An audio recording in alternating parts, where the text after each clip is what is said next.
Prezada nação Bankless, estamos aqui em mais um podcast de Direito e Tecnologia, dessa vez com um convidado mais do que especial, membro da Guilda de Jurídico, também membro fundador da Bankless.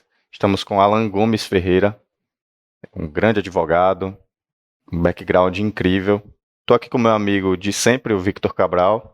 E aí, Cabral, fala um pouquinho. E aí, galera, tudo bem? Como que estão as coisas aí? Te teve um intervalo um pouco maior essas 3, 4 semanas aí que passaram, mas a gente tá de volta. Pode apertar os cintos aí que vem bastante coisa pela frente. Esse é o podcast da Guilda de Jurídico. Nós estamos produzindo conteúdo focado em Web3 e Direito. E, como eu falei, é um convidado mais do que especial. Eu vou pedir para ele se apresentar. Fala um pouco sobre você, Alan. Fala pessoal, bom dia. Bom dia a todos os ouvintes também. Bom, vamos lá, né? Chamo Alan Gomes Ferreira, sou advogado, sou especialista em direito constitucional e empresarial com ênfase em estruturação societária, regulatória e inovação.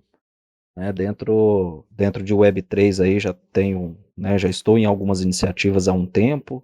Sou focado aí hoje, né, mais na parte dos projetos estruturais, assim, estruturações de projetos em Web3, né, tenho algumas certificações internacionais também, na temática de blockchain e tudo mais, e estou aqui hoje, né, agradeço o convite para a gente conversar um pouco mais desse tema aí que eu gosto tanto, né, que é de tamanha importância como atividade de mercado, né, olhando para o Brasil, é uma das atividades de mercado mais importantes aí.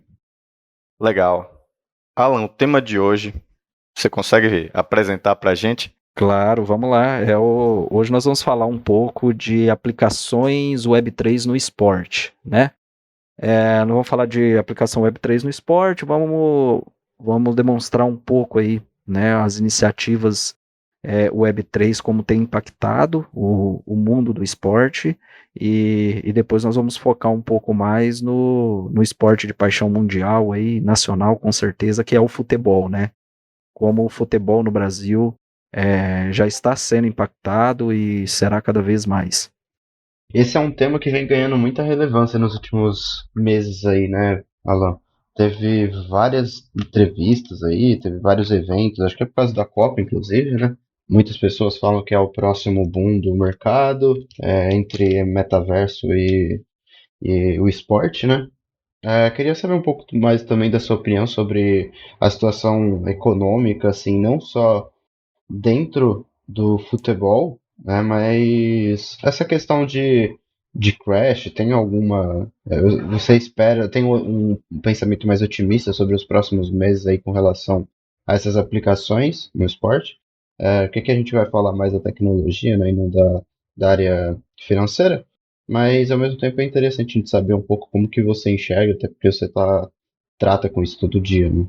Isso. Bom, eu tenho de fato uma visão muito otimista, sabe, de todo o cenário Web3, quando se trata principalmente da utilização dele no esporte, né? Por mais que a gente está vivendo nesse momento aí um mercado de baixa das criptomoedas, eu sempre gosto de diferenciar que o Web3, blockchain, ele vai muito além do que criptomoedas, de fato, né?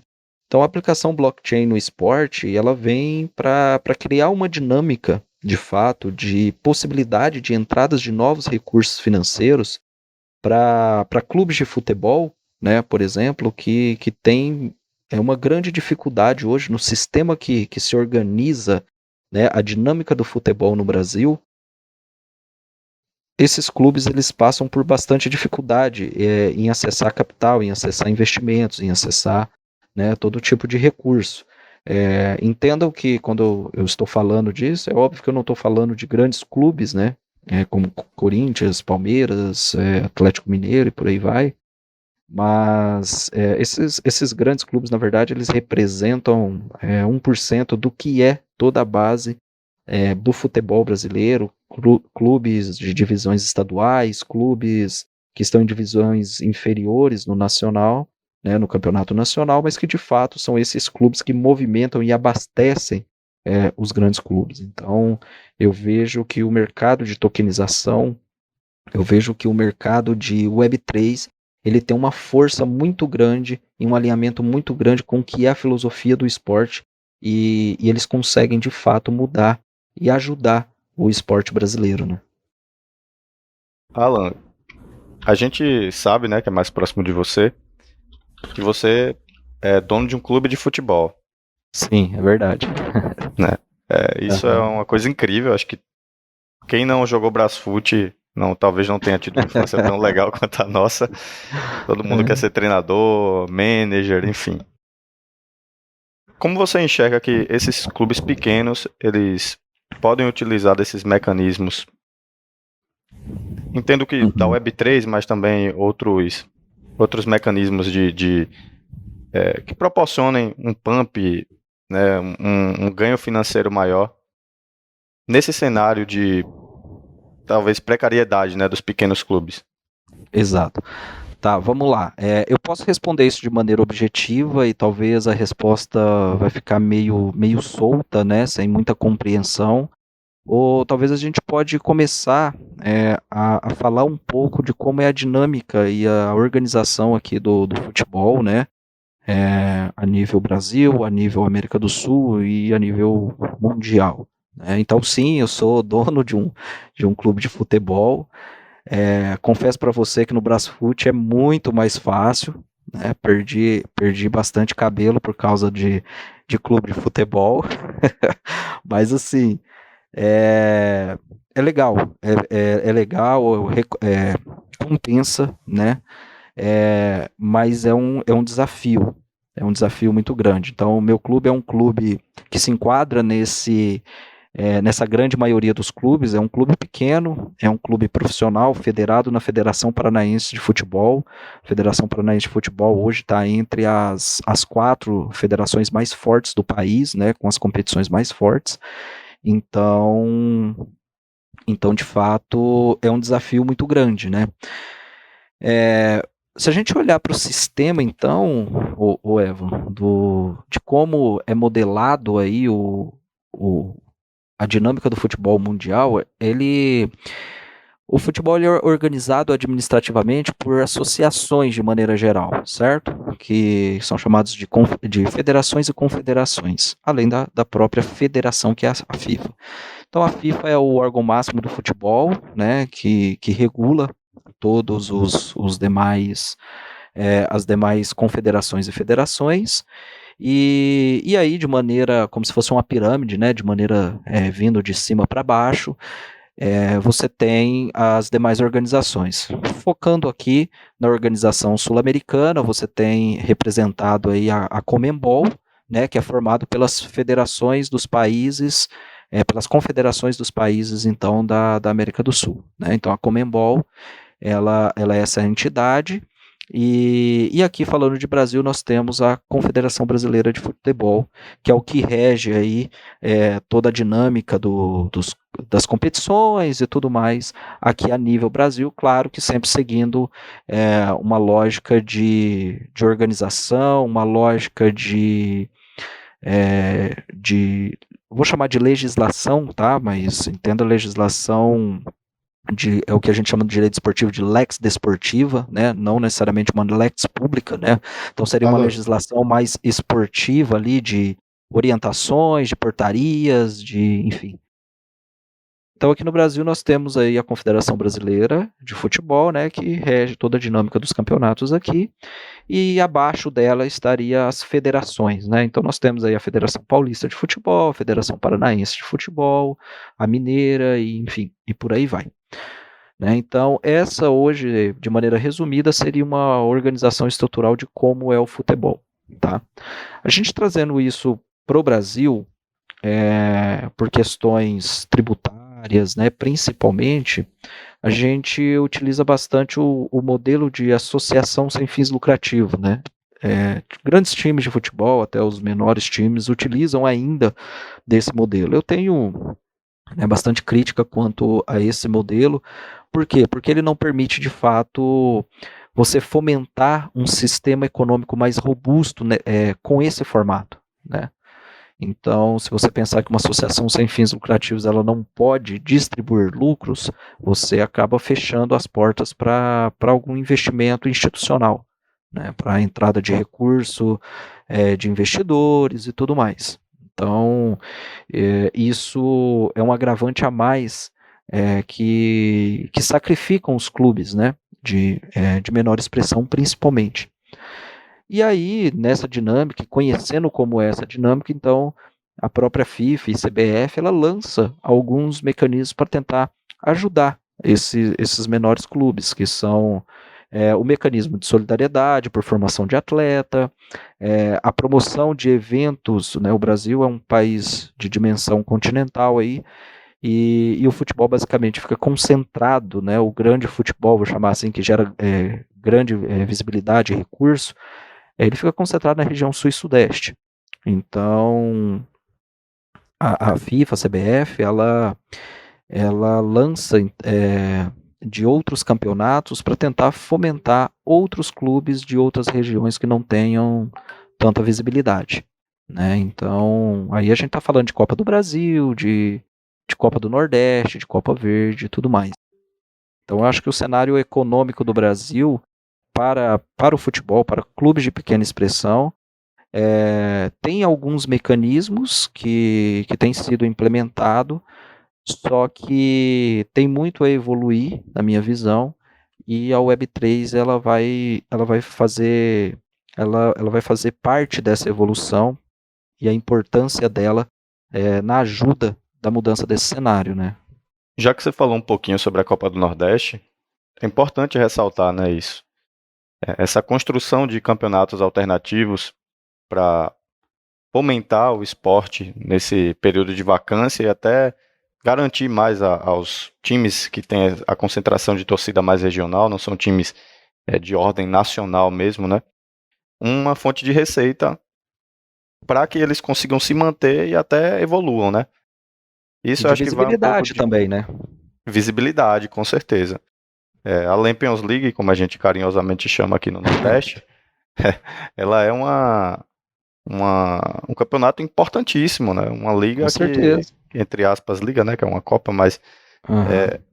tem uma importância, assim, culturalmente falando, para o domingo que o senhorzinho ele sai de casa para assistir o time dele, né? Durante um período em que ele normalmente não teria acesso, para a pessoa que está em casa também assistir, consumir aquele conteúdo. Então, é uma forma interessante, né, de os clubes conseguirem se capitalizar. Então, Isso, e não só para os clubes. No começo, lembra que eu falei que o futebol ele acaba tendo uma importância direta na economia do país? Então, é o que vende o cachorro-quente ali perto do estádio na hora do jogo, que vende a água. Então, é, traz a uma cerveja importância. principalmente, né, Alan? Isso, a cerveja principalmente, né? Então, de fato, traz uma importância a esses campeonatos, desde o do municipal, aquele um pouco de expressão estadual, os nacionais. Ele tem uma movimentação financeira e econômica muito importante para o país, né? Então, de fato, o futebol ele gera isso. Mas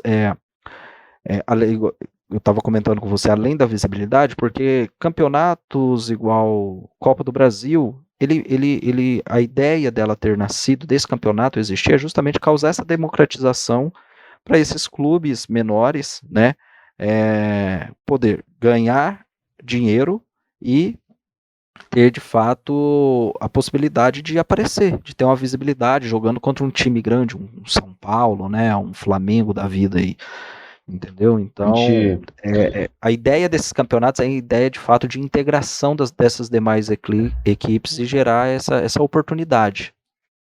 acho que a gente chegou na palavra que realmente define o que é o Web3, né? Que é a democratização. A gente, acho Exatamente. que a Web3 tem esse poder, né, de transformar um movimento em algo gigantesco, né? Porque acaba juntando e virando uma bola de neve ali. E então, só recapitulando, Alan, a aplicação da Web3 no meio do esporte, ali no meio da estrutura futebolística, seria uma forma de ajudar pequenos clubes a alcançarem patamares cada vez maiores, contratarem, pagarem melhor seus funcionários, E isso na prática, a gente já consegue abordar assim, ou você prefere ainda fazer. Como que você abordaria isso na prática, né? Qual seria o melhor caminho para você explicar isso pra gente? Tá, vamos lá. Sim, eu vejo que a Web3 ela tem uma importância frontal, né, na mudança desse cenário. Conhecendo um pouco, né, voltando antes da gente entrar na Web3 propriamente, nós já falamos então, né, de alguns mecanismos que a FIFA e a CBF utiliza para tentar dar visibilidade, tentar fomentar a integração de clubes menores, de regiões, né, que estão mais afastadas desse eixo aqui, região sul e sudeste. Então, isso é alguns mecanismos que a FIFA aplica. Agora, se você olhar para o clube em si, ele acaba precisando se mexer também, né? Ele precisa dar um jeito de encontrar recurso no mercado, porque ele tem as despesas diárias que não são baixas, né? Então você tem folha de funcionário, você tem um monte de despesas que um clube menor ele passa dificuldade em manter essas obrigações, certo? A FIFA, por mais que ela tente ajudar, né, igual eu falei, promovendo esse tipo de campeonatos, né, quando eu falo FIFA, eu estou falando de ordenamento, leia-se CBF, que quem promove esse tipo de coisa é a CBF e as federações. A FIFA, por exemplo, ela permitiu ali o mecanismo de solidariedade, né, que nós vamos falar logo à frente. Mas os clubes, eles têm que se preocupar e eles têm que entender que eles são uma empresa, certo? A maioria dos clubes, isso não é uma particularidade só de clube grande. Esses clubes que estão aí, Série B, Série C e tudo mais, eles acabam sendo um clube do que a gente chama de gestão amadora. E acaba tendo aquela gestão de 50, 100 anos atrás, de cartola mesmo, sabe? É aquele cara que ele é o presidente do clube porque é uma associação e ele foi eleito para ser o presidente do clube pelos próximos 2, 3, 4 anos, depende do que o estatuto estiver mandando ali, né, nas eleições. Só que ele passa lá no final do expediente para ver se está tudo bem e tudo mais, e acabou ali, beleza, né? Então, basicamente, essa era uma dinâmica recorrente em clubes, até em clubes grandes, né? E que em alguns clubes ainda acaba sendo uma realidade. Então, ultimamente tem se falado muito nessa mudança da gestão do futebol, né? O Alan, Então, pois não. isso tem associação direta com a lei da SAF, né? Tem. A lei da SAF, ela é um mecanismo que ela vem para ajudar isso, né?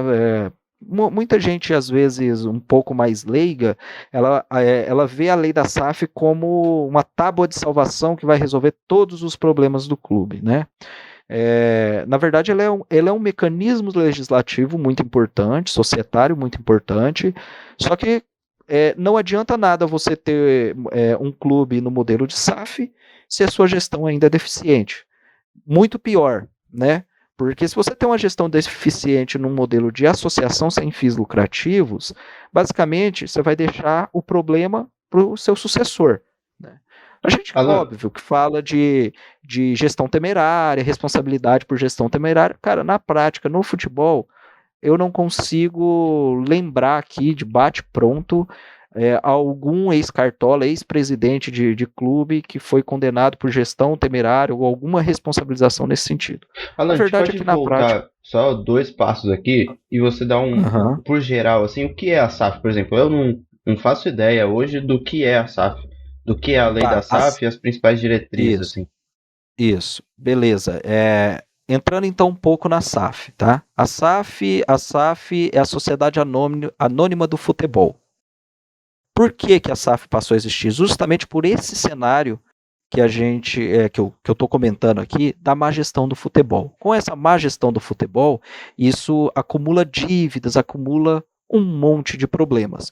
Antes de entrar aqui na SAF, é importante eu destacar aqui a questão dos direitos econômicos dos atletas, ou seja, o extinto, né, mas o popular ainda conhecido passe do atleta. Pô, eu tenho 10% do passe do Neymar, 30% do passe, sei lá, de qualquer outro jogador, tá?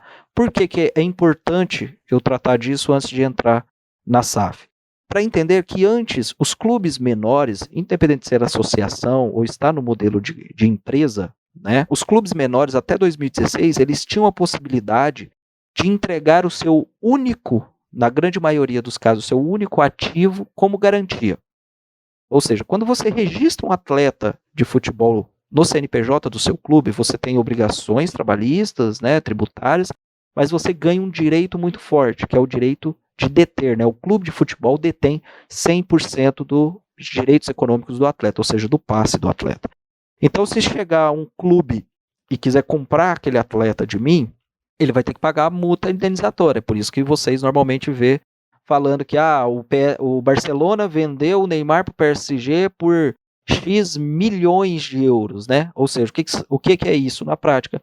É a multa indenizatória. Tinha um contrato vigente, só que o PSG queria levar antes do término desse contrato, ele pagou a multa nesses milhões e levou o Neymar. É assim. E aí o clube ele é o detentor desse valor, certo?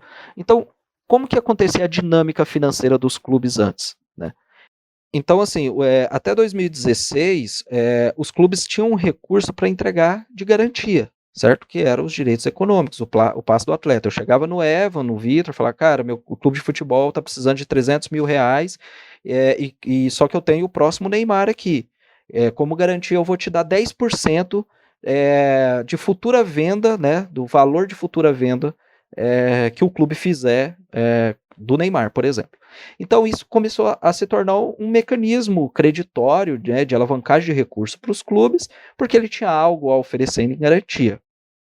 Beleza, 2016 a FIFA veio e falou assim, ó, acabou, a partir de hoje não é possível mais fazer esse tipo de transação, né, ou seja, o fatiamento de atletas, né, porque aí o Evan tinha 10%, o Vitor tinha 30%, o outro tinha mais 10%, e depois virava, segundo a FIFA, aquilo lá gerava muitos problemas. Então a FIFA acabou com isso, falou assim, a partir de agora só o clube de futebol tem o poder de deter os direitos econômicos do atleta, e depois aqui, se eu não me engano, em 2018, teve uma atualização legislativa, melhor dizendo, uma atualização de entendimento, onde a FIFA entendeu que, além do próprio clube, o próprio atleta também tinha direito de deter percentuais dos seus direitos econômicos. Só isso. O Alan, Oi. eu vou fazer como o Gus aqui agora, viu? Não sei se eu tô viajando muito, mas já linkando um pouquinho, e desculpa te interromper, já linkando um pouquinho com o Web3, a gente viu que o movimento da Web3, ela proporcionou aos artistas muito mais autonomia, né, nos ganhos. Antigamente os artistas ficavam reféns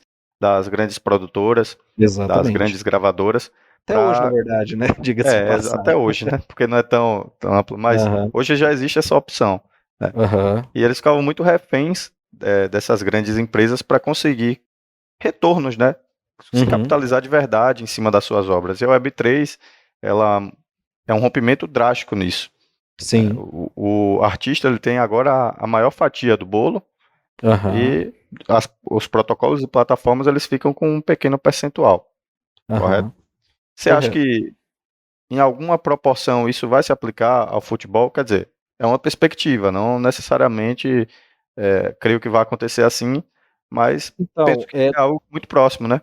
Isso. No futebol, sinceramente, por ele ser um mecanismo estrutural muito bem consolidado, no sentido de estrutura mesmo, de amarre legislativo, né, e tudo mais, vindo dessa estrutura que eu te falei, desde FIFA até, eu acho bem complicado, né, eu não vou falar impossível, mas ter um cenário de autonomia quando se trata do jogador, certo? Olhando para a atividade de futebol. Porque entenda que quem tem o poder sobre o espetáculo, sobre o show, sobre o evento, não é o jogador.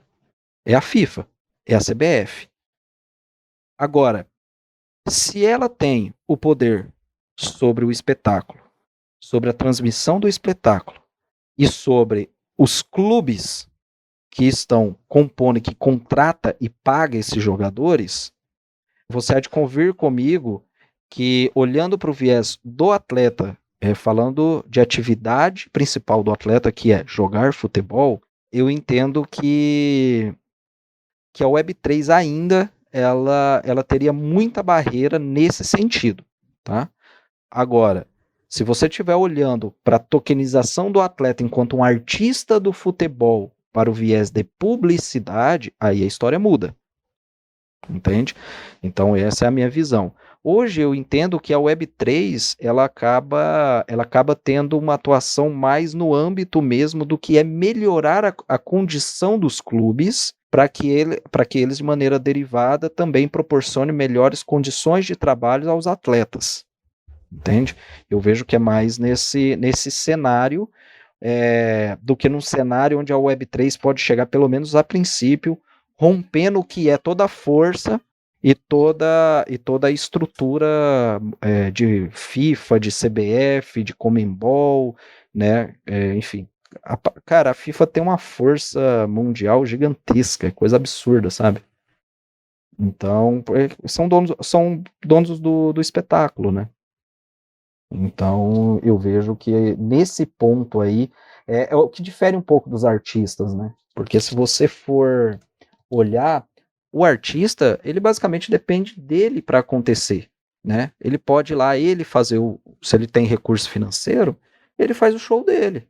Ele vai lá, ele faz o show, ele monta a equipe de venda vende o show dele para a prefeitura ou para qualquer outro contratante que queira contratar o show dele, né? Ele consegue, ele depende só dele, porque ele pode ser individual, pode ser uma dupla, mas a banda não precisa ser fixa, a banda você pode contratar uma banda, né?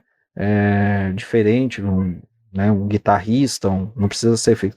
O futebol, diferente da música, né? Igual você deu esse comparativo aí, ele já começa sendo um esporte coletivo que você não consegue fazer ele por menos de 12 pessoas no campo, certo?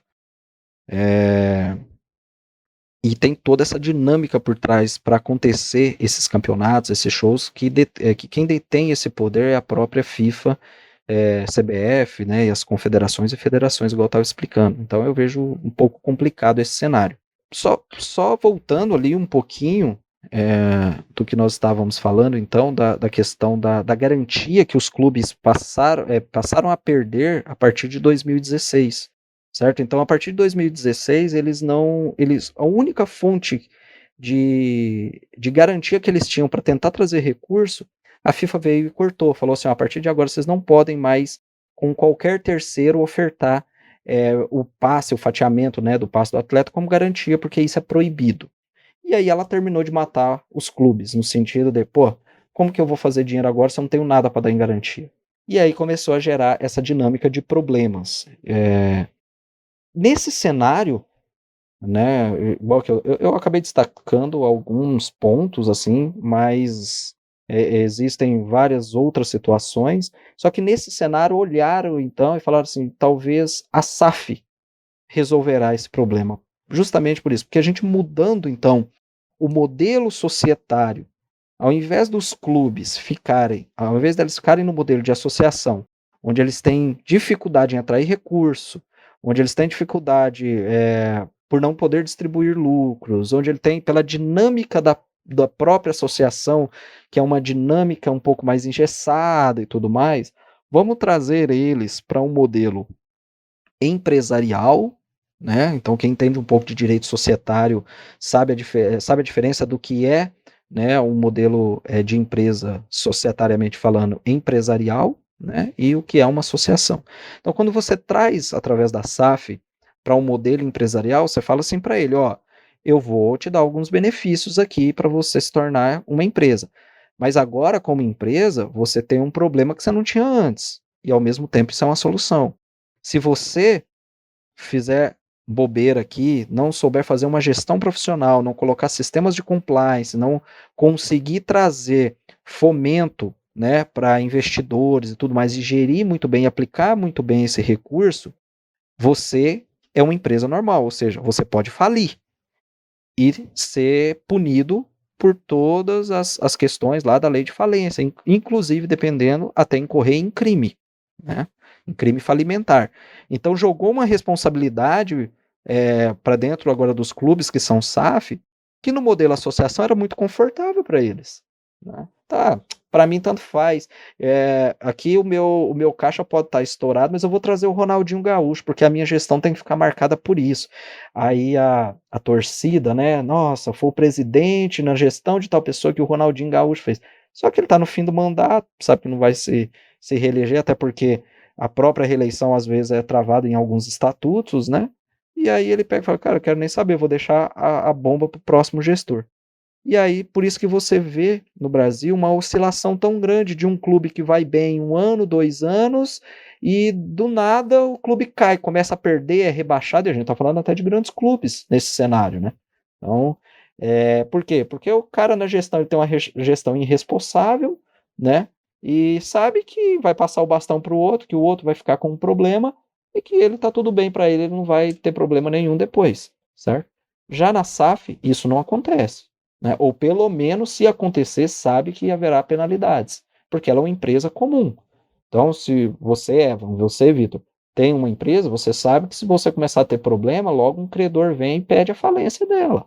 Né? E aí você começa a ter inúmeros percalços aí, igual eu falei, podendo incorrer até em crime falimentar. Então, esse é só um dos destaques do porquê a lei da SAF, né? A SAF, melhor dizendo, nasceu. Alan, e acaba havendo um debate muito amplo, né? Por conta do aspecto esportivo do clube e do aspecto empresarial. Eu não acho que as duas coisas conflitem, mas eu acho que os torcedores, eles, quando se tornam SAF, os clubes acabam se dividindo, né? Porque a torcida, uma parte, acredita que essa gestão empresarial ela prejudica o aspecto esportivo do time, enquanto outros já ficam felizes, né? Às vezes até de maneira errada, porque acham que vai chegar uma enxurrada de dinheiro e que o clube vai mudar de patamar imediatamente. Quando a gente Que a gente tá percebe que é falando o de inverso, né? emoção, né? Essa responsabilidade ela vem junto, né, com a SAF. Isso, exatamente. Mas esse acaba sendo, pelo menos no meu julgamento, né, um ponto de equilíbrio bem difícil, sabe? Igual eu falei.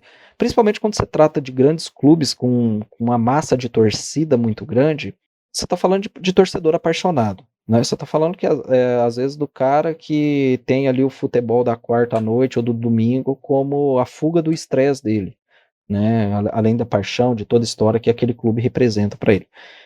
Então, quando você fala que na gestão você vai ter que olhar para um sistema mais de governança empresarial, você basicamente fala assim, cara, aqui empresa basicamente não pode ter coração se ela quer gerar lucros, né? Então entenda, é claro que eu não estou falando de levar tudo isso à mão de ferro e cometer algumas arbitrariedades, né? É ter uma gestão de fato responsável. Então, se agora o clube não consegue contratar aquele jogador, mesmo que talvez fizesse um diferencial tão grande pro título, né, ou pro campeonato em si, então não contrata. Se isso vai deixar financeiramente o clube em dificuldades depois, então não contrata. Só que no mesmo paralelo, você aí já começa a gerar um desconforto com a própria torcida, entende? Então, é exatamente isso, causa essa divisão porque uns entendem, né, que é o que é uma gestão empresarial e outros estão ali porque é basicamente emoção, paixão envolvida, né? No nosso caso, igual você citou no começo, né, de fato eu tenho um clube de futebol, só para você entender, o nosso clube é um clube empresa, né? Do momento que a gente entrou nele, ele já era um clube empresa, nós compramos ele, o pré-requisito era que fosse uma empresa e não uma associação, tá? E nós temos muito bem definido uma estratégia de negócios para ele. E uma dessas, nós somos focados em formação de atletas, tá? Na base, e de fato, para a gente é indiferente isso, se a gente está na primeira, segunda ou terceira divisão do estadual, ou se está na Série A, Série B, Série C ou Série D do Nacional, tá? Do Campeonato Nacional do Brasileirão. Por quê? Porque a gente olhando no nível estadual, a nossa base, os nossos jogadores de base, mesmo estando na terceira divisão do Campeonato Paranaense, e o Atlético Paranaense, que tem uma visibilidade enorme, está na primeira divisão do Campeonato Paranaense, na base eu consigo fazer com que o meu jogador, né, de um clube de terceira divisão, jogue contra o Atlético Paranaense, por exemplo, né, nos campeonatos de base, no sub-19, sub-17, e possa ter a mesma visibilidade. Então, e por exemplo, a gente não é um clube de massa, de torcida, é claro que com certeza, né, com títulos, com a história envolvida, você tem adeptos, né, a gente de fato agradece muito as pessoas que estão ali, os nossos adeptos, tudo, mas as pessoas que estão ali, elas entendem que a gestão, ela é profissional, a gestão, ela é empresarial. Então, a gente não vai fazer uma contratação ou tomar uma decisão para agradar a torcida, entende? Não é essa o foco principal. Então, de fato, a SAF, ela, ao meu ver, ela foi muito benéfica. Por mais que poderia ser melhor, óbvio que poderia, né? Principalmente na parte tributária, mas a gente não pode ter tudo, né? Mas de maneira geral, eu acho que foi uma evolução, sim. Acaba sendo muita ambição, né? Querer tudo. E É é muito verdade. difícil que o regulador ele resolva todos os nossos problemas. É. Só De que eu acho qualquer que ela teve forma, uma falha ali, Evan, que poderia ter sido melhor trabalhada, que foi a parte tributária. Porque os clubes hoje, a grande maioria se mantém no formato de associação por causa do incentivo tributário, sabe? Do incentivo fiscal.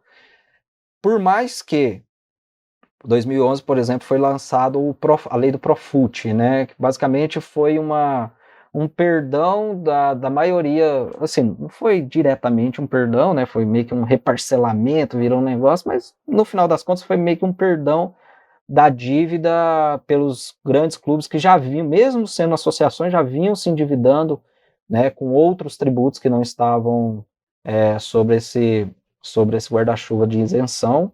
E aí veio a lei do Profut para tentar fazer esses clubes renascerem. E de novo, veio, os clubes se endividaram tudo de novo. Aí cai naquilo que eu falo de novo. Justamente porque não tem uma gestão corporativa, uma gestão profissional, empresarial ligada àquilo. Então, quando a SAF veio, ela veio para tentar de novo mudar esse panorama. E eu acho que ela poderia ter carregado com ela alguns incentivos tributários melhores, né? O que acabou não sendo feito.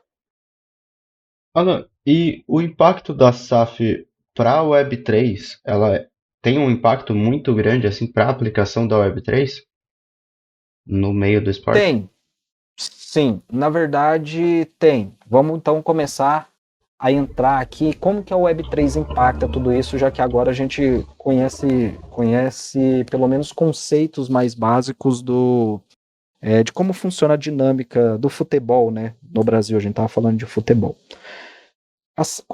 No momento que você é uma empresa, se a gente falar de tokenização, por exemplo, né, você consegue fazer a tokenização das suas ações de empresa, né, das suas cotas, se tiver no modelo, se tiver fora do modelo de sociedade anônima, né. Então você consegue tokenizar suas ações, suas cotas, né. Por quê? Qual que é a vantagem nisso? A vantagem é que você agora tem uma empresa onde você consegue distribuir lucro. Onde antes você não conseguia fazer isso porque você era uma associação, certo? Então, se falar de tokenização, é uma aplicação que hoje eu vejo que a permissão, né, da SAF ela traz de maneira muito interessante. Só fazendo uma observação, tá? Tem muita gente que acha que que você só pode constituir um clube de futebol na modalidade empresa só com a SAF, ou seja, depois da lei da SAF. E na verdade isso é um mito, né? Nunca foi proibido, ou pelo menos a partir de 98, né, com a promulgação lá da Lei Pelé, não é proibido você ter um clube de futebol, societariamente falando, enquadrado como empresa, tá?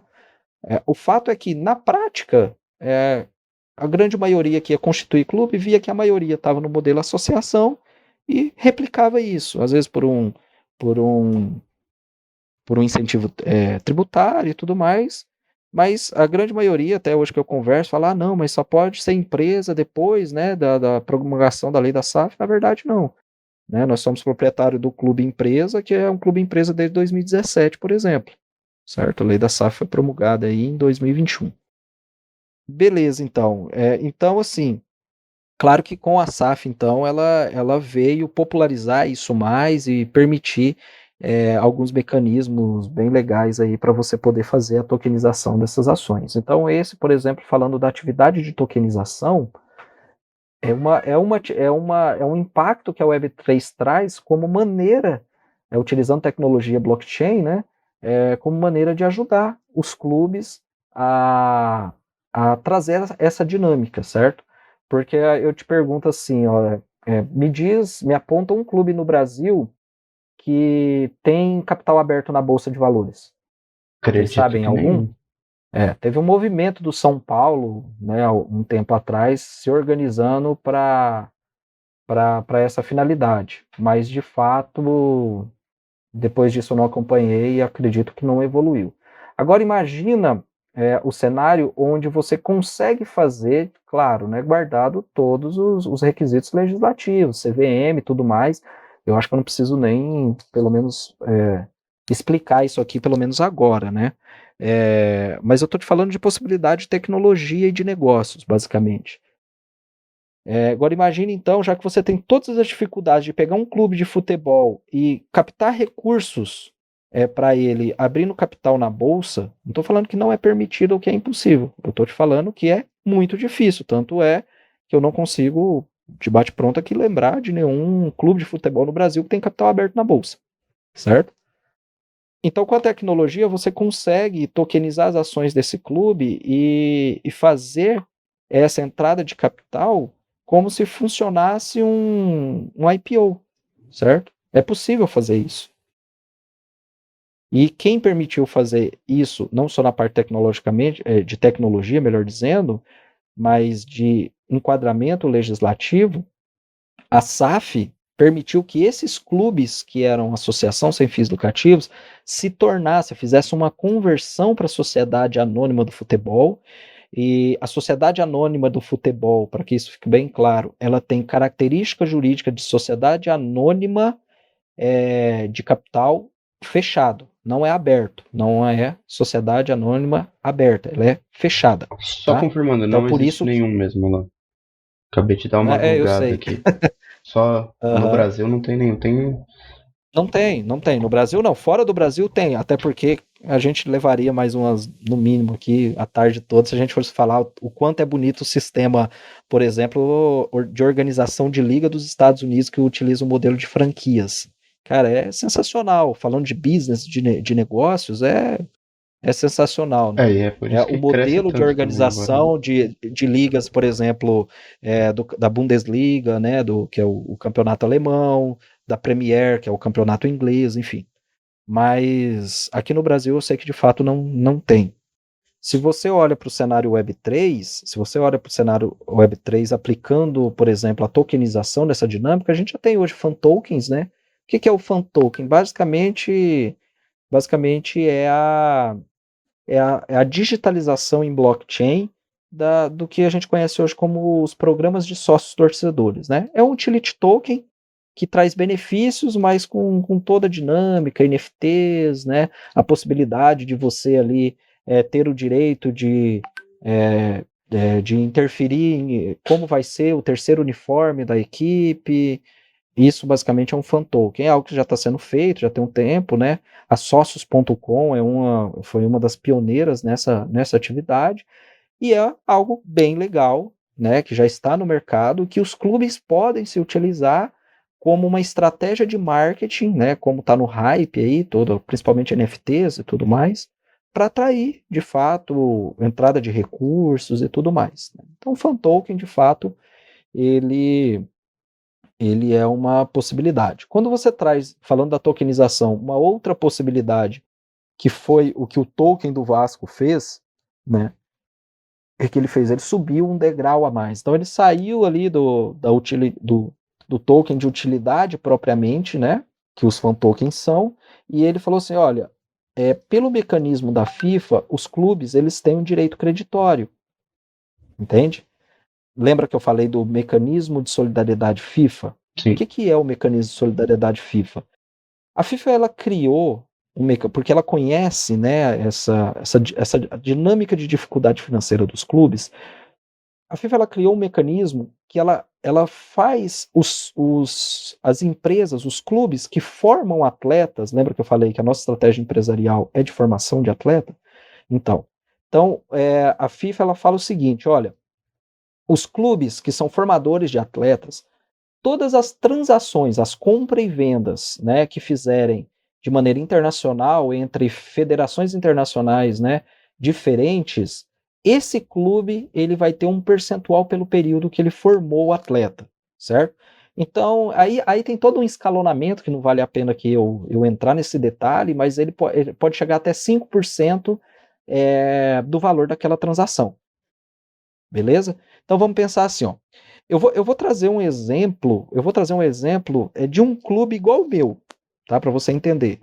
O meu clube é o REC, tá? Fica na cidade de Rolândia, no Paraná, fica do lado de Londrina. E nós temos aqui no Paraná um outro clube que inclusive joga contra o nosso, na mesma divisão, que é o Foz do Iguaçu, tá?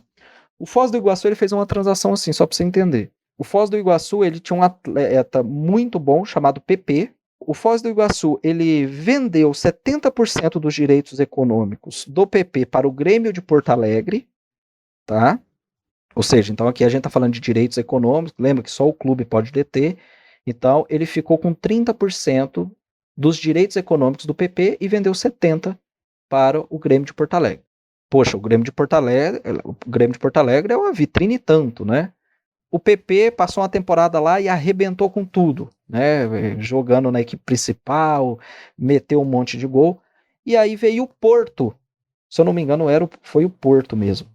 Mas veio um time de Portugal, que é o Porto, e o Porto comprou o PP do Grêmio de Porto Alegre.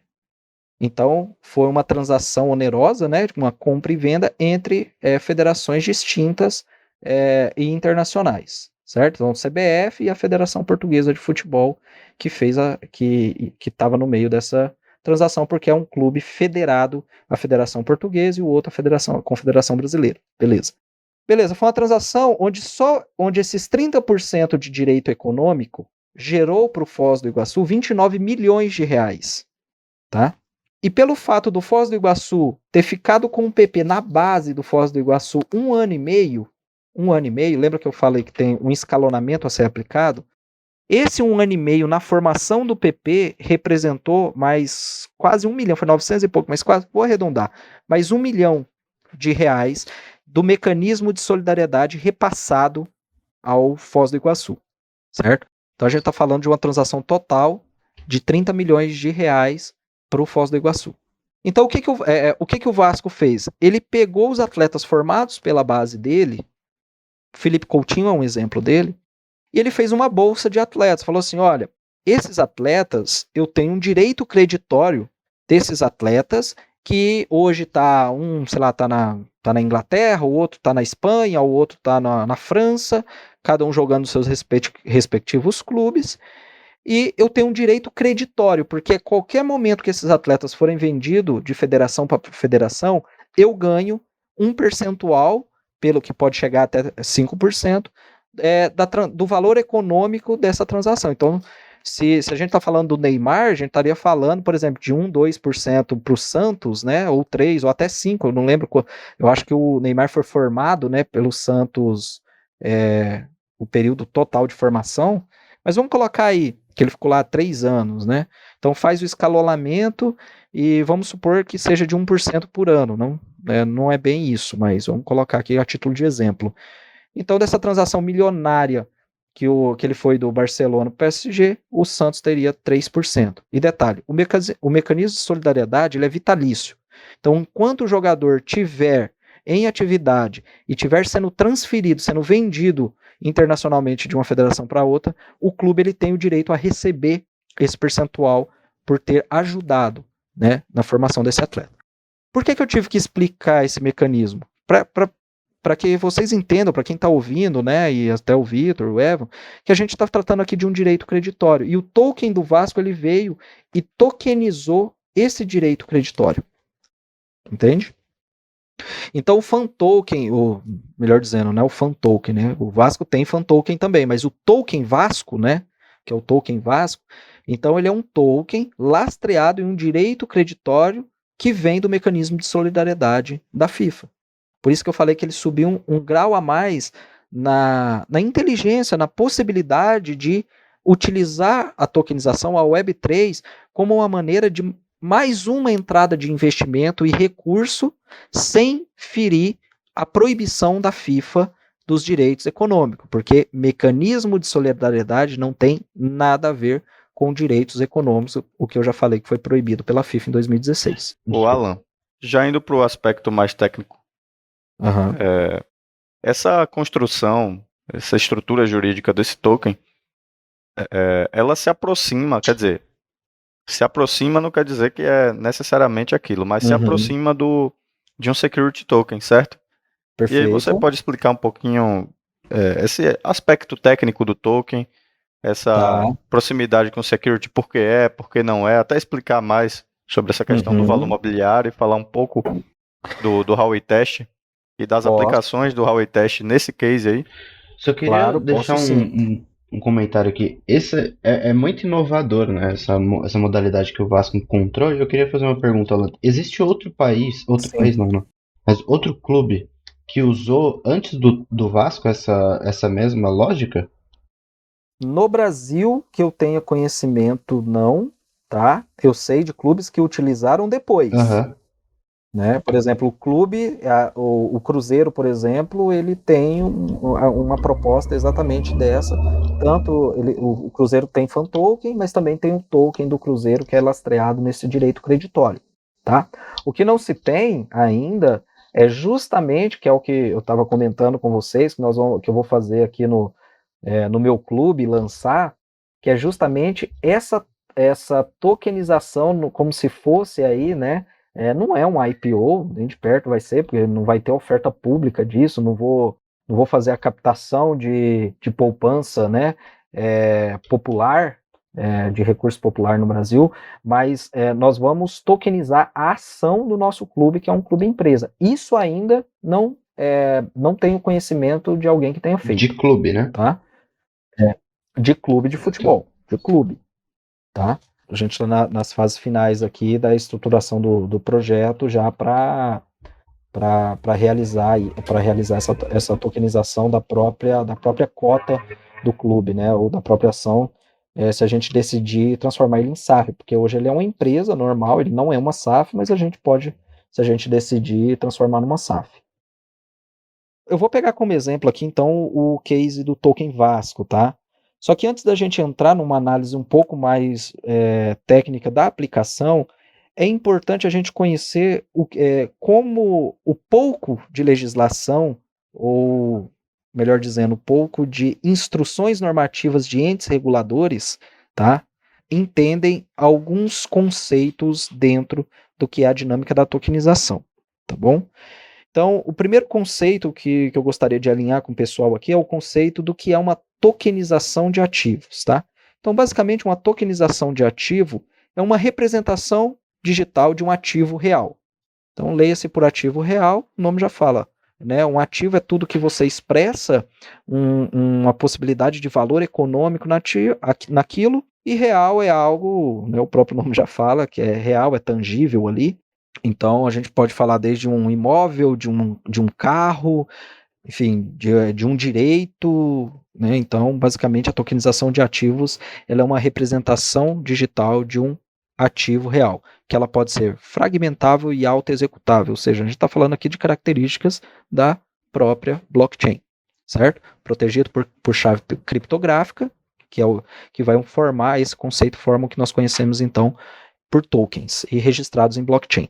Então, as instruções normativas de alguns entes reguladores hoje, eles acabam pegando esse conceito para entender o que é um ativo, né? Uma tokenização de ativos, tá?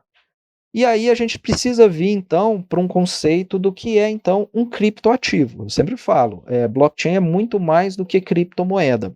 E criptoativo é um conceito muito maior do que criptomoeda também, tá? Então, o criptoativo, eles são esses ativos virtuais né, que são protegidos por criptografias e armazenados ali nos registros digitais distribuídos, que são, né, que é a própria blockchain, certo? Beleza, então a gente entendeu aí o que é uma tokenização de ativo, que é o criptoativo, né, que é basicamente ali um produto dessa tokenização. E aí eu acho que é importante a gente entender o que é o conceito de moeda. O que é moeda? O que um país soberano, uma jurisdição soberana, né, ela entende legislativamente como moeda. Então ele fala que moeda ele tem que ter alguns atributos, tá? E esses atributos o atributo de meio de troca, ou seja, ele é aceito como pagamento de bens e serviços.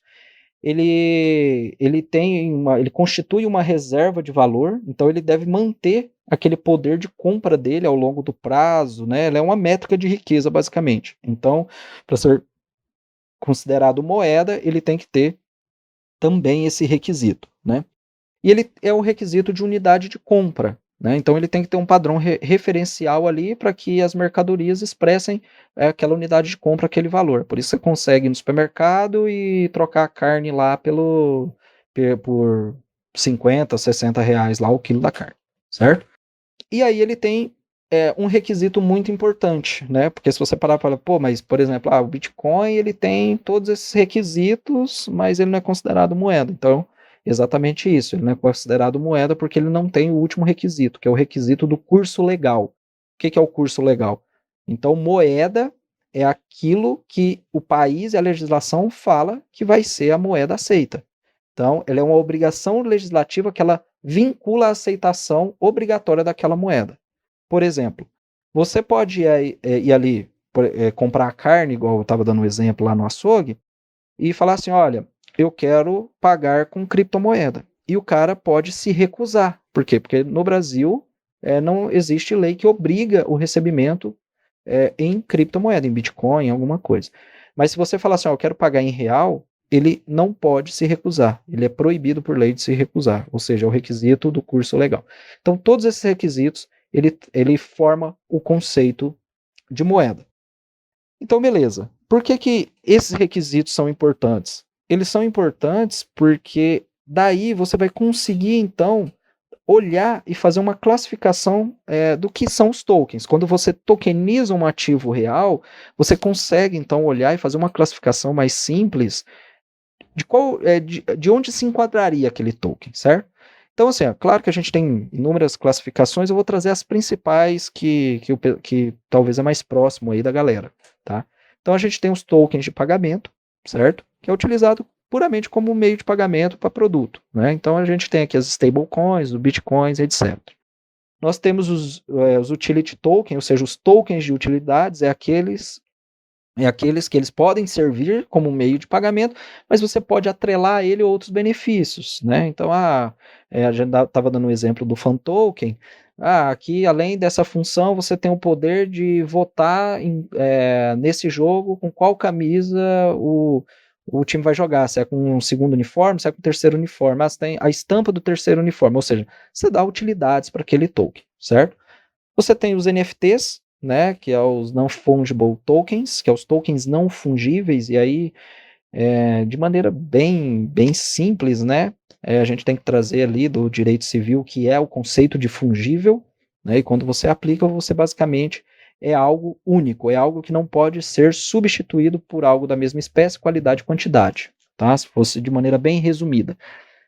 E aí você tem os NFTs representando desde obras de artes únicas, né, até a possibilidade aí de representar um imóvel, por exemplo, né? Então, os NFTs é uma classificação de tokens, né, dessa aplicabilidade. E aí a gente chega naquilo que o Evan estava falando e perguntando, que são os security tokens, ou seja, os tokens de valor mobiliário.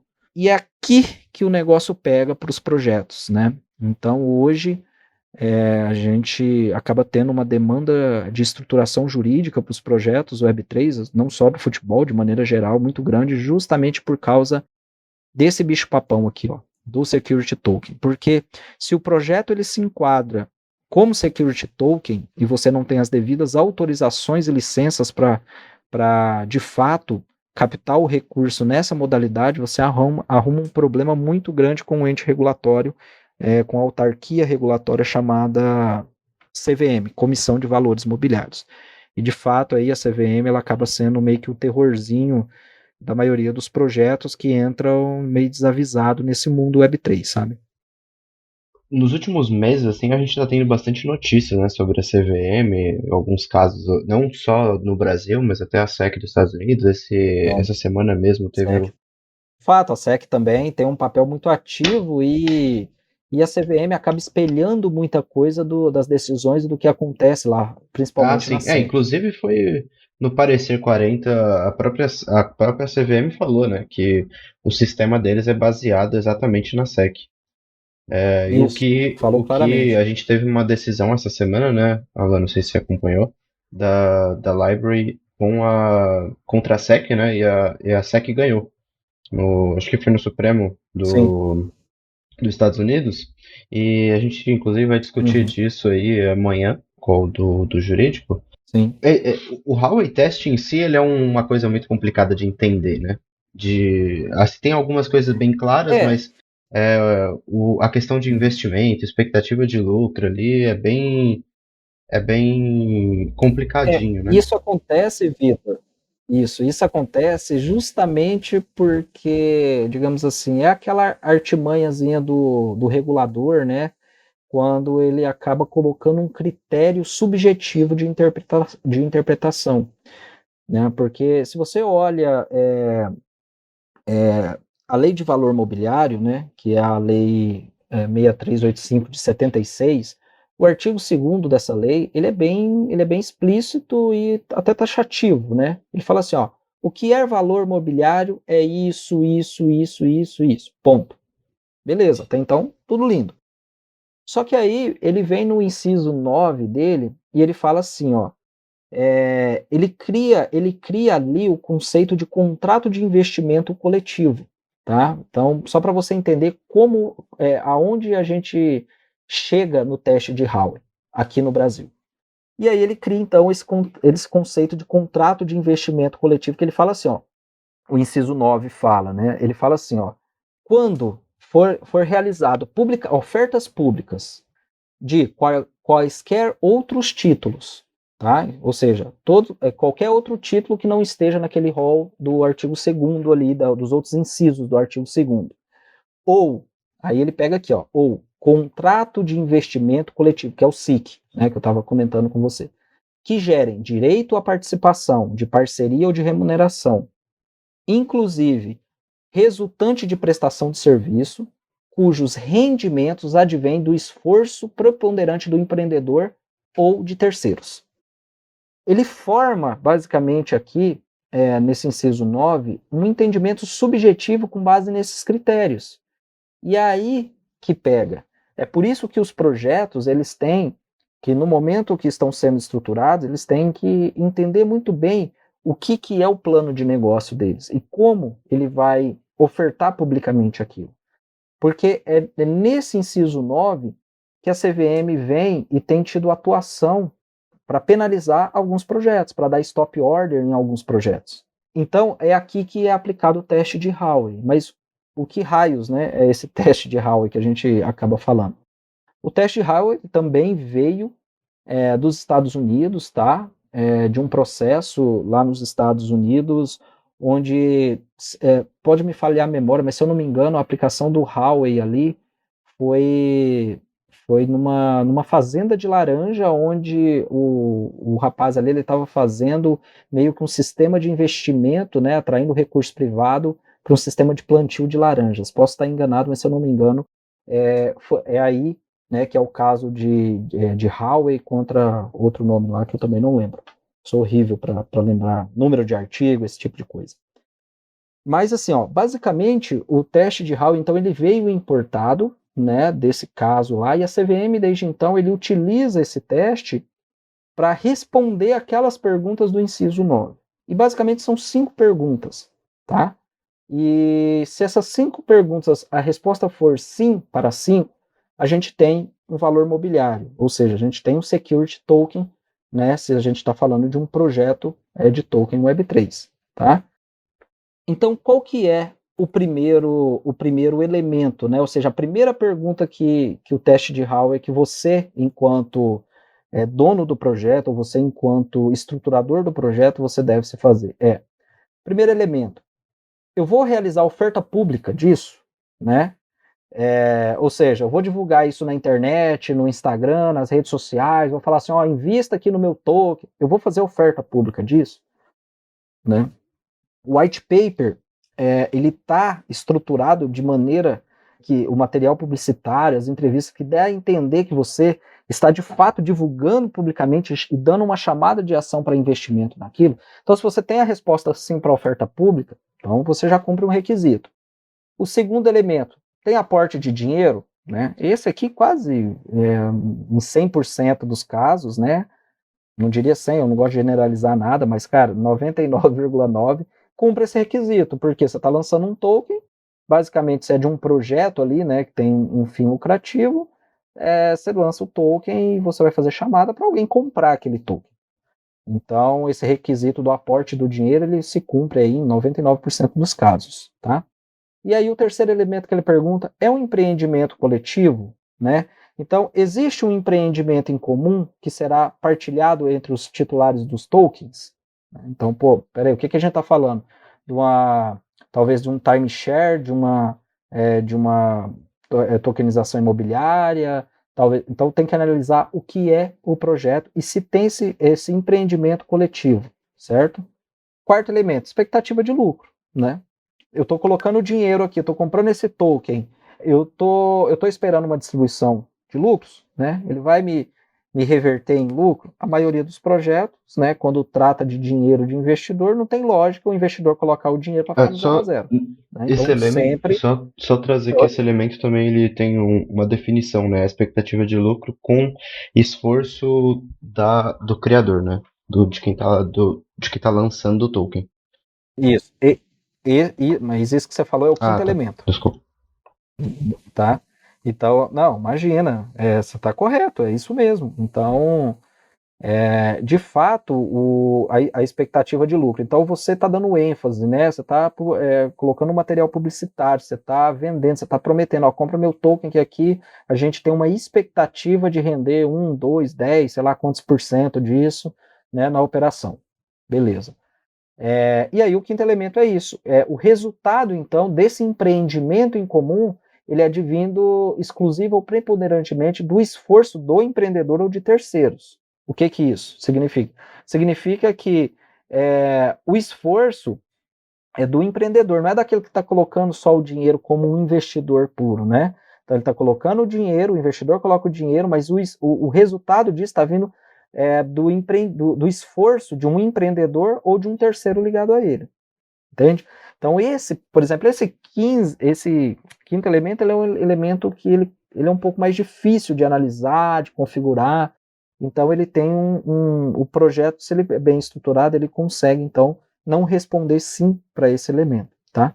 Mas se você tem a resposta sim para todos esses elementos, então você tem um projeto, um security token, e você, antes de fazer tudo isso, você precisa submeter o pedido de licença de autorização ou dispensa, dependendo do jeito que a CVM entender, para esse projeto, tá? Senão, vai ter problema, certo? E aí, aqui no Brasil, a gente tem o caso da Iconic de 2018, né? Que é um caso clássico, que foi a estruturação de uma capital. O cara fez basicamente meio que um ICO e captou recurso e tudo mais, e nesse caso a CVM deu uma multa de 750 mil reais, não só na empresa, mas no CPF também, do responsável pela empresa. Claro, isso aqui vai para discussão judicial, tudo mais, mas o fato é que no ambiente administrativo ele tomou essa punição, essa penalidade pecuniária, né?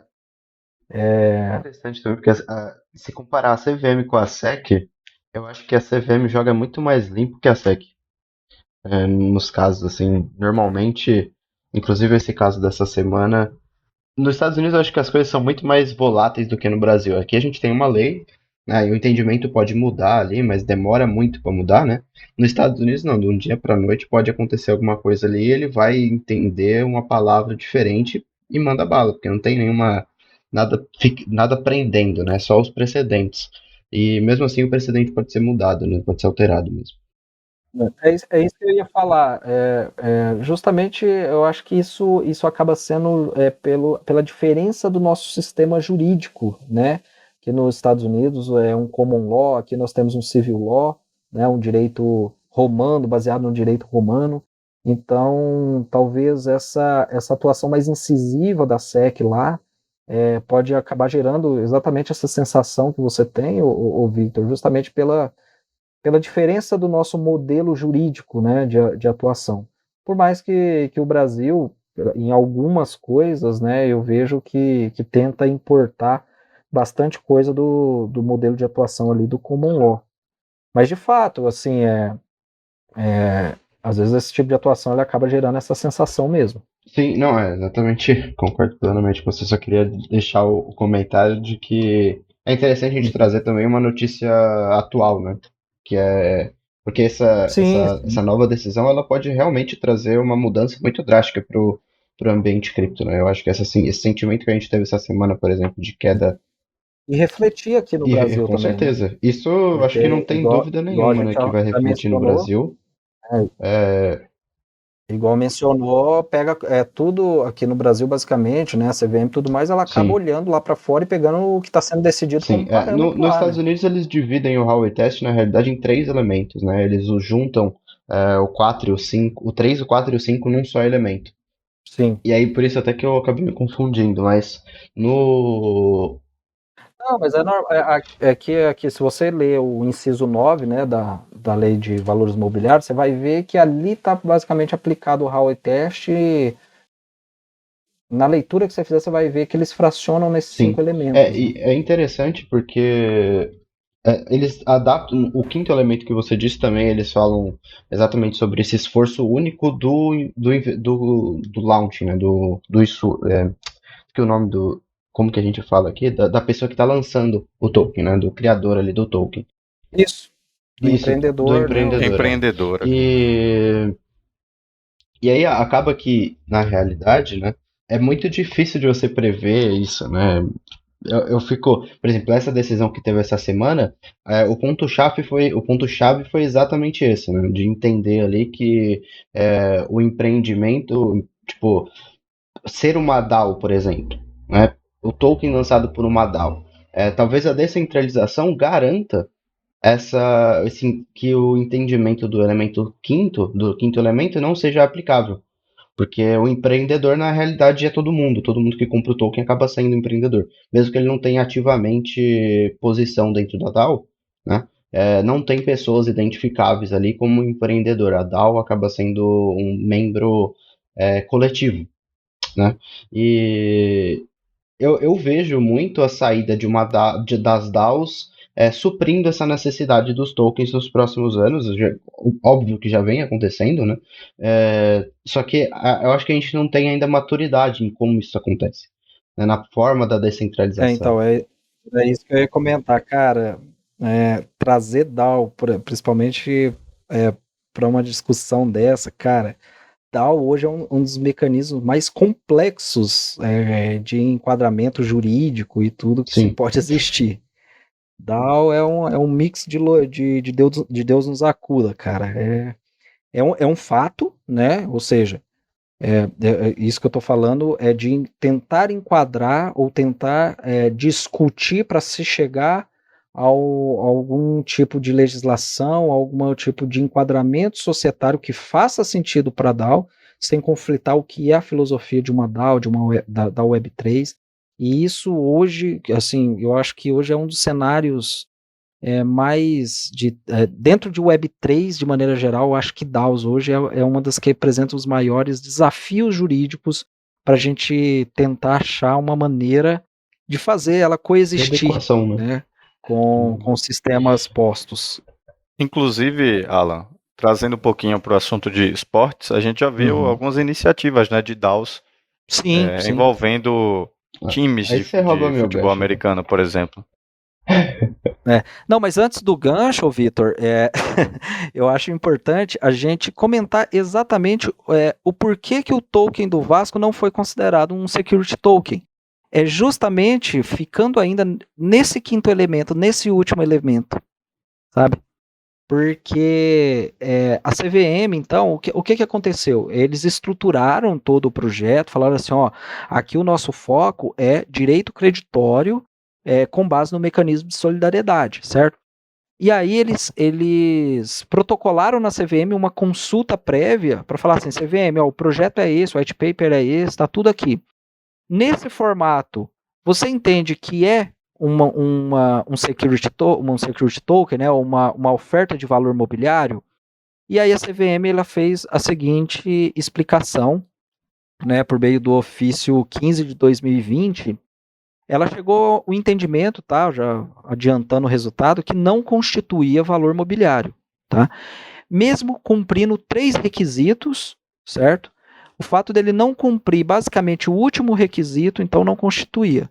Então, por exemplo, ó, é um investimento a ser realizado, né, proveniente de um contrato, ou seja, sim, era um contrato coletivo, vai promover a oferta pública, porque ele ia divulgar no site, ia divulgar em tudo quanto é lugar. Então, cumpre, sim, vai fazer oferta pública.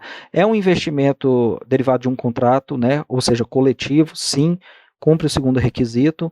3, ele está falando de uma expectativa de lucro? Tá falando. Fala assim, ó, compra aqui porque se vender essa transação por tantos milhões, nossa expectativa de distribuir aqui para a matriz desse token vai ser tanto, né? Então, é uma expectativa de gerar lucro. Então, cumpriu 3, né?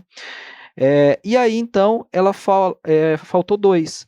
Ela entendeu que não era um empreendimento comum e ela entendeu que o resultado ele não vinha do esforço do empreendedor e de um terceiro. Aí você fala, pô, mas como não?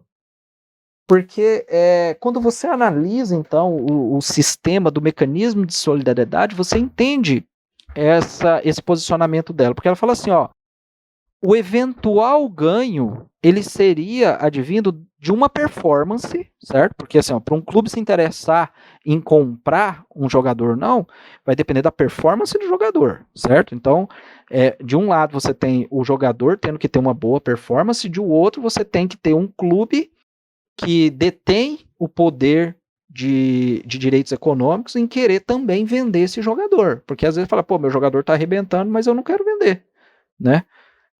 Enfim, então ela entendeu que não havia os requisitos, por quê?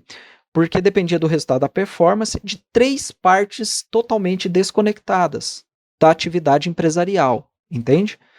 E quais são essas partes? Primeiro é o jogador, igual eu expliquei, né? Então vai depender do jogador. O jogador, vamos falar do Felipe Coutinho. O Felipe Coutinho não tem vínculo nenhum mais com o Vasco, né? O vínculo é dado pelo vínculo trabalhista e pela detenção dos direitos econômicos, né, que é derivado do vínculo trabalhista. Então, quando você vende um jogador 100% os direitos econômicos dele, né, que o cara paga a multa rescisória ali, acabou. O Vasco, o clube originário, ele não tem mais vínculo com o jogador, já não depende mais dele, certo? Então o vínculo é o jogador, o clube alienante, que é quem, eu falei, quem detém o passe, certo? Então vamos supor que o Barcelona comprou o Felipe Coutinho do Vasco. Então a relação agora é entre jogador Felipe Coutinho, entre Barcelona, que detém 100% dos direitos econômicos, e o clube que quer comprar. Ou seja, vamos supor que o PSG quer comprar ele, né? Que a Inter de Milão quer comprar ele. Então, a relação é feita por 3 partes que o Vasco não tem ingerência nenhuma nisso, certo? O Vasco não vai falar assim, ô Felipe Coutinho, joga bem aí porque eu preciso ganhar dinheiro. Não, ele não é mais empregador do Felipe Coutinho, né? Então, são 3 partes totalmente desconectadas. Então, veja que o requisito do empreendimento comum e do resultado advindo do esforço do empreendedor, que é o Vasco, né? Ou do terceiro, né, que nesse caso seria um terceiro ligado diretamente à atividade ali, que seria a atividade preponderante do que o Vasco está fazendo, esses requisitos não se constituem, né? Então foi com base nessa fundamentação que a CVM olhou e falou assim, olha, pode fazer oferta pública, porque não é, aplicando o teste de Howey, não é um valor mobiliário, entende? E aí a gente, com a iniciativa então do Vasco, subindo mais esse degrau, a gente ganhou mais uma ferramenta de como a Web3 ela consegue então trazer mais recurso financeiro e possibilidade de recurso financeiro utilizando a tecnologia blockchain, por exemplo. Sensacional. Acho que a utilização da tecnologia em qualquer campo ela vai ser absurda nos próximos anos. Aí, com certeza, o futebol tem muito a render com isso. Pra mim, a hora que você me contou sobre o Token Vasco, né, e a gente inclusive escreveu um paper aí sobre isso, pra mim foi muito impressionante, assim, a ideia que eles tiveram. Porque eu já tinha visto, por exemplo, o Fan Token, né, de alguns outros clubes aqui, por exemplo, o Internacional, como chama? O Milan. Hoje a maioria dos grandes Tem clubes tem fan fan token já, né? Só que é totalmente diferente do que acontece no Vasco, né? Eu não conheço um outro É. clube internacional que fez a mesma coisa antes do Vasco. Talvez eu esteja errado. Não, e nem nacional, igual eu falei, depois disso aí veio, né, aí, por exemplo, o Cruzeiro tem um token igual é o Uhum. token Vasco, né, além do próprio fan token, que é a digitalização do programa de sócio torcedor deles, mas assim, pelo menos Quem ia para mim ganhar dinheiro também, pra caramba era o Né? Santos, né? Se fizesse. pois é, não, é assim, ganha dinheiro porque é uma possibilidade de você ter uma base de investidores ali, jogando recurso, né, no teu clube sem você Instantâneo, né? depender sempre só dos direitos de transmissão e tudo Você mais, acaba né? comprando crédito, né? Você faz o Exato. crédito girar. Você faz o crédito girar, gira a economia. Porque você, enquanto detentor do crédito, sem você conseguir pulverizar isso, fazer a economia girar, você fica ali com o crédito só esperando ele receber. Mas você não tem aquela liquidez imediata, né? O que permitiu nessa estruturação do token do Vasco foi fazer uma antecipação do crédito, dando uma possibilidade de Sim. liquidez para o Eu não clube. fui tão a fundo ainda, mas quando eu compro o token Vasco, ele compra. Você não escolhe o jogador, né? Não, você tem uma bolsa de atletas, porque aí você Tá, pulveriza o risco. faz sentido. Tá? Você pega, tipo, os atletas que o Vasco formou. Tô falando do Felipe Coutinho, porque é o mais famoso, mas e o que a gente sabe que o Vasco formou. Mas tem muito atleta de base desconhecido que tem um potencial gigantesco. Se você acompanhou ali no caso do Palmeiras, aquele jogador, o Endrick, né? É um moleque de 16 anos, né? Claro, um moleque sem chamá-lo de maneira pejorativa nem nada, mas assim, é um menino.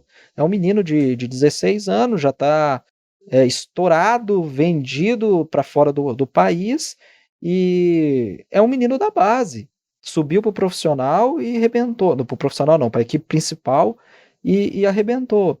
Então, por exemplo, a ideia ali é você pegar esses tipos de talentos e até também jogadores que já estão sendo movimentados aí, e você faz uma boa. Você fala assim, ó, então nós vamos lançar aqui, vamos trazer para cá o mecanismo de solidariedade derivado do Felipe Coutinho, do Endrick e de mais 10 atletas. Né? Então você faz isso aí como se fosse numa bolsa de atletas, porque Deus o livre, vamos supor, se você faz isso em um atleta, e o atleta tem algum problema, sei lá, se lesiona gravemente, não consegue voltar ou fica parado muito tempo, teu investimento já era, né? O risco vai lá para cima.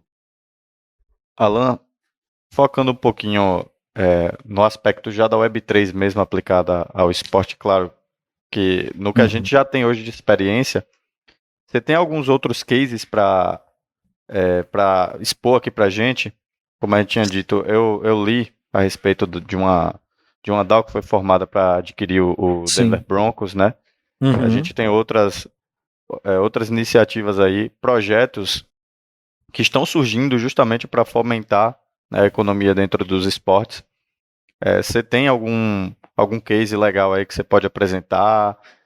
Ver movimentações também que tem acontecido. Você falou do projeto do seu clube, se quiser tocar nesse ponto também seria legal. Tranquilo. Nós temos sim, nós estávamos batendo em um viés de Web3, né, que era o viés da tokenização, certo? Então a tokenização ela já tem esse tipo de proximidade de aplicação, enfim, trazendo, né, essas possibilidades ao universo do esporte, principalmente do futebol, que a gente tratou bastante aqui do futebol, né? Mas, olhando para um outro tipo de iniciativa nativa, né, inerente ao Web3, é justamente o que o Vitor e você está falando, que são as DAOs, né, as organizações autônomas descentralizadas. Como nós falamos lá no começo, acaba se tratando ali de alinhamento de paixão, de objetivos, de união, de filosofia, né, de ideais. E isso basicamente é a descrição de uma DAO, certo? Você pega tudo isso e joga isso em tecnologia blockchain e pronto, você tem uma DAO. Mas basicamente uma DAO ela se forma com pessoas que têm o mesmo comunidade, o mesmo alinhamento, o mesmo propósito de acontecer algo porque acredita em algo, certo?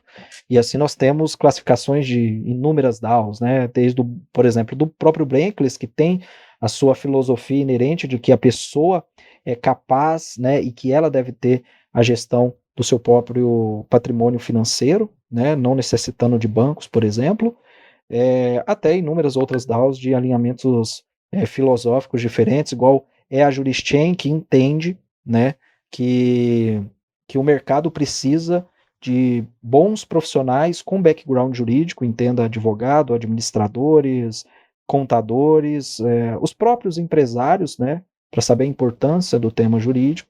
Então ali dentro a gente alinha pessoas que está preocupada de maneira educativa, disseminar o conteúdo também de uma temática tão importante que são as nuances jurídicas que afetam os projetos, né?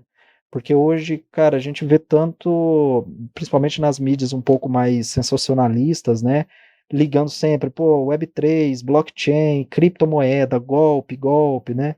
E eu acho que o nosso desafio, então, aqui é mostrar e ajudar que bons projetos se consolidem no mercado para que esse cenário mude, né? Para que a gente tenha um ambiente, então, de fato saudável para fazer negócios e bons negócios com a tecnologia fenomenal, igual é a tecnologia blockchain. E aí, nessa dinâmica, então, cara, as DAOs, eu sou suspeito para falar, né? Sou um dos membros fundadores do Bankless, da Jurischain, e eu tenho um carinho, né? Uma paixão diferente pelas DAOs. Por mais que eu tenha feito aquele comentário, e sim, é verdade, é um Deus nos acuda, quando se trata aí de tentar um envelopamento jurídico para algumas situações da DAO. Temos discussões filosóficas dentro disso, né, de que não tem que ser regulado nada, outros, não, tem que ser regulado apenas os produtos derivados da DAO, né, outros, não, a gente tem que andar dentro de uma regulação do que tem no mercado hoje, né, legislativo, do que tem das legislações impostas para não oferecer risco aos membros, enfim, são posições e posições. Mas o fato é, as DAOs, elas também impactam diretamente no futebol, né? No futebol não, desculpa, não só no futebol, mas no esporte de maneira geral. Por quê? Gera exatamente o mesmo conceito que o esporte gera, ideologicamente, né? Então, de paixão, de senso de pertencimento, de união por um time, por um objetivo, por uma marca, né? Do que aquela marca, do que a filosofia daquele time, daquela modalidade esportiva representa de alguma maneira. E aí não poderia ser diferente, então a gente tem o Web3, o movimento de DAOs, tentando fundar, tentando comprar, tentando de alguma maneira, não só tentando, tá? Tentando e fazendo, impactar o esporte através de DAOs, né? E aí, como você bem citou, pode falar, Eu Victor. ia falar exatamente o exemplo que o Evan trouxe, né? Que era o que eu tinha comentado sobre dados exatamente para trazer ele, mas o Evan foi mais rápido, que é o mercado Aham. Bitcoin, né? O mercado Bitcoin já lançou, inclusive, infelizmente ele vai deixar de ser o investidor principal ali do Corinthians, né? E vai começar a focar no É. time que ele está criando por meio de uma DAO. Isso, inclusive esse foi um dos motivos da rescisão do contrato, né, de patrocínio com o Corinthians. Ele falou assim, olha, não faz mais sentido, né, manter o patrocínio, se ano que vem eu vou lançar uma DAO. Então, se você traz para o mercado brasileiro, você tem, por exemplo, o mercado Bitcoin, que é um exchange, se movimentando para fundar um clube de futebol do zero, com a gestão toda sendo feita, né, guardado, óbvio, as devidas proporções e onde couber, mas de fato a comunidade, os membros daquela DAO decidindo aí alguns rumos do time, certo? Nessa mesma pegada, se você traz para uma outra modalidade esportiva, que é o futebol americano, você tem lá uma DAO pretendendo adquirir um clube de futebol americano por 4 bilhões de dólares, né? E estão nessa missão, não chegaram nessa cifra, mas de fato estão se organizando, já tem levantamento de recurso, né? E estão no caminho desse objetivo, ou seja, é a união, é comunidade, né? É a força mesmo para mudar algum ideal, alguma filosofia, ou seja, alinharam pessoas que gostam de futebol americano, que gostam de futebol no Brasil, né? Nesse caso aí do Brasil, basicamente é uma iniciativa de uma empresa privada, mas esse caso do futebol americano, de fato, é uma iniciativa entre os amantes do futebol americano que fala, pô, o futebol não pode ser restrito só a quem tem, só ao dono da cadeira aqui na liga do futebol americano, né? As pessoas precisam ter acesso a essa liga. Como que nós vamos fazer isso? Vamos dar essa oportunidade montando uma DAO e adquirindo um espaço, né, uma cadeira na liga através da compra de um clube, certo? E aí estão atrás dessa cifra. Se você trouxer ainda também para outras modalidades esportivas, ainda de organização de DAOs, o case da Krause House, tá? No basquete é fenomenal, é fenomenal. Então, a Krause House, ela tem como missão ali, o plano dela é de fato conseguir comprar um espaço na NBA, né? Ou seja, porque igual eu citei agora há pouco, lá o formato de campeonato é diferente de tudo. Lá eles se organizam no formato de franquias, né? Então, você basicamente não é só, vou fundar aqui e já estou disputando, não.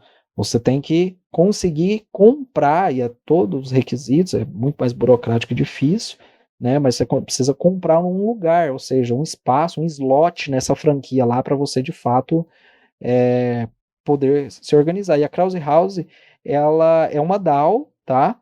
E ela é governada por uma comunidade de fãs que amam basquetes, que amam basquete, tá? E que vai ter o primeiro time de basquete da NBA governado por seus fãs. Então esse é o propósito dela. Esse é o propósito dela. E com isso ela já adquiriu times da liga. Ela adquiriu um time da liga inferior de basquete. Então ela já está fazendo isso na liga inferior. Mas o objetivo dela é chegar e adquirir então o espaço dentro da principal liga, que é a NBA, certo? Então, fica o convite aí depois para quem quiser conhecer o case da Krause House. E aí, ela tem inúmeras ativações ali dentro, né? Elas fizeram uma quadra de basquete em NFT com artistas renomados. Nossa, fizeram bastante ativação legal para trazer a galera. E falando do futebol internacional, na Inglaterra também nós temos uma equipe que ela se auto-intitula ali como uma equipe da internet, ou seja, é uma DAO que ela é de futebol, tá? De soccer, que ela é toda comandada por uma DAO, tá? O nome do time que eles compraram na liga inglesa, na segunda divisão da liga inglesa, chama Crawley Town FC, tá? Então depois também, e aí eles estão com parcerias bem fortes, inclusive, e o objetivo, e acredito que eles vão atingir logo, é chegar na liga principal da Inglaterra, que é a Premier League, né? Então esses são alguns exemplos, né, que eu posso trazer em outras modalidades esportivas de como a Web3, através, né, de DAOs, ela tem impactado e ajudado a mudar a dinâmica do esporte no Brasil e mundo afora, né? Caramba, que aula, viu, cara? É incrível quando você conversa com alguém que está realmente envolvido com a atividade, né, que está realmente inserido dentro daquele universo do assunto que está falando. Alan, a gente está caminhando para o fim, então só te pedir para falar um pouquinho sobre seus projetos, falar sobre a Juris Chain. Inclusive eu faço Legal. parte da Juris Chain, é um projeto que eu Exatamente. acredito demais. Falar sobre a sua atividade profissional também, Legal. falar sobre você em si, para fechar esse podcast que foi tão rico em informações. Foi uma verdadeira aula. Eu acho que vai ser muito valioso para todos os ouvintes. E já adianto, muito obrigado por ter participado. Eu tenho certeza que o Cabral também está bem feliz. Valeu pela Imagina, disponibilidade de verdade. Você enriquece muito qualquer conversa, né? poxa, Isso é bem legal, uma pessoa bacana de ouvir, de conversar. Então, manda obrigado ver. obrigado pelas palavras, obrigado pelo convite, pelas palavras. É, pô, é sempre que precisar, né? Igual eu falei, o Bankless ele é minha casa, o Bankless Brasil ele é minha casa, a Juristia Endau também, né? Agradeço vocês que participam, né? Que são membros fundadores lá também da Juristia Endau. É uma DAO complementar a tudo que a gente se propôs a fazer, né? No Bankless. E é sempre uma honra, né, estar aqui com vocês, e sempre que precisarem, eu estou à disposição aqui para a gente bater um papo, não só na parte de esporte, mas de maneira geral, né, a projetos e tudo mais que envolvem a parte jurídica e de estruturação de negócios para a Web3, tá? Então, hoje eu sou fundador, né? Eu sou fundador de um escritório de advocacia com sede em Maringá, no Paraná, mas com atendimento sem fronteiras, né? Porque a internet permite isso. Então, hoje nós temos um fluxo digital muito bem estruturado para a gente conseguir atender demandas não só no Brasil, como no exterior. O nome do escritório é AGFair Law, né? AGFair Advogados, e o AGFair Law, ele apoia, ele desenvolveu, né, uma iniciativa chamada AGFair Web3 Solution, que é a nossa house de desenvolvimento de soluções para Web3, tá? Então, a gente hoje consegue ajudar a conduzir um projeto em Web3, não só na parte jurídica, mas no desenvolvimento global daquele projeto, tá? Então, jurídico, contábil, estruturação offshore, né? Ou seja, jurisdições fora do Brasil, o desenho, a ajuda do tokenomics, do desenho do produto, marketing, o próprio desenvolvimento a gente consegue, né? Então, porque a gente tem no nosso ecossistema, de fato, bons parceiros e parceiros com a qualidade, né, que a gente exige ali que tenha para entrar naquele círculo ali que a gente está e nos projetos que a gente se propõe, né? Então, hoje, basicamente, o escritório, né, nessa iniciativa Web3, eu tô muito focado nisso, em ajudar esses projetos, né, em estruturar, como eu falei agora há pouco, em ter projetos fortes e bem estruturados juridicamente para que de fato o ecossistema se desenvolva com um pouco mais de segurança no Brasil e que a gente consiga mudar essa visão, então, de que quando se trata de blockchain, de criptomoedas, de criptoativos, o Web3 de maneira geral, as pessoas olham com muito ceticismo, né? Até por desconhecimento. Então, é por isso que eu vejo que não só eu aqui na iniciativa privada, mas o trabalho que todos nós desenvolvemos aqui, tanto dentro do Bankless, como dentro da Jurischain, que é essa ideia educacional, isso é muito importante, né? E eu gostaria, de fato, de agradecer a iniciativa de vocês aí, que sempre estão à frente aí de projetos, né, de iniciativas bem legais. Então, basicamente é isso. Eu, né, quero estender de novo o convite, né, para que as pessoas comecem a se interessar um pouco mais, né? Eu sei que muitas vezes fala, pô, jurídico chato, lá vem um advogado, cara chato e tal, mas de fato são temáticas que podem impactar direto no seu projeto. Então, acompanhe o Bankless, se você puder e quiser, venha fazer parte, né, da guilda jurídica do Bankless, venha para a Jurischain, que ali, além de toda a riqueza de informação, você consegue fazer uma riqueza de amigos, né, igual hoje eu posso dizer que eu faço e tenho, como é o caso do Vitor, é o caso do Evan, e de todos os demais ali que estão dentro desse universo das DAOs. Beleza, galera? Muito obrigado de novo, tá? Valeu demais. Só fala aí o nome do seu time Tá? novamente para a galera poder É o pesquisar. REC. É o REC, né? Isso, REC. É Rolândia Sport. O nome é meio estranho porque o nome da cidade é estranho. É o nome da cidade. Chama Rolândia Sport Clube. É REC. Tá? Beleza, já vou Depois acompanhar lá. eu posso deixar aqui as redes sociais para você e aí a Sim. gente divulga lá. Tá? Fechado. Deixa eu só Cabral, quer falar alguma também, coisa? né? Muito obrigado aí a todos os ouvintes. Muito obrigado, Ivan, por dividir comigo essa mesa de novo. E muito obrigado, Alan, por ter aceitado o nosso convite. É sempre um prazer conversar com você. A gente está em vários projetos juntos. É sempre uma aula, né? Como o Ivan mesmo disse. É muito legal as pessoas que a gente consegue trazer para conversar. Você, com certeza, é uma experiência à parte, né, no mundo Web3, assim, traz uma experiência muito gigante, assim, na própria vida também. A gente, inclusive, pode fazer um outro podcast para você contar como você saiu da medicina e foi pro direito, né? Isso aí, se as pessoas quiserem descobrir, deixem o comentário. Essa história é boa, viu? Deixe comentário que a gente pode fazer uma sessão especial aqui sobre o Alan, que tem muita coisa para contar. Bom, entrem na guilda lá de jurídico da Bankless. Eu e o Evan, a gente está coordenando lá vários projetos interessantes. Tem esse podcast, tem a revista Direito, tem um projeto que a gente começou agora, que é um Tira Dúvidas da DAO como um todo. A gente lança relatórios mensais. Além disso, entra na Jurichain também. A gente está produzindo muita coisa, tem muito plano legal para o ano que vem. Uma experiência muito interessante. Os papos são muito ricos, sempre, né, muita experiência. Não só para a área do direito, mas qualquer pessoa pode participar dessas duas frentes aí, eu diria, jurídicas do Brasil no mundo Web3. Acho que a Bankless tem um papel sensacional e a guilda de jurídico está ganhando uma relevância muito grande também, e a gente vê um futuro promissor aí para o ano que vem.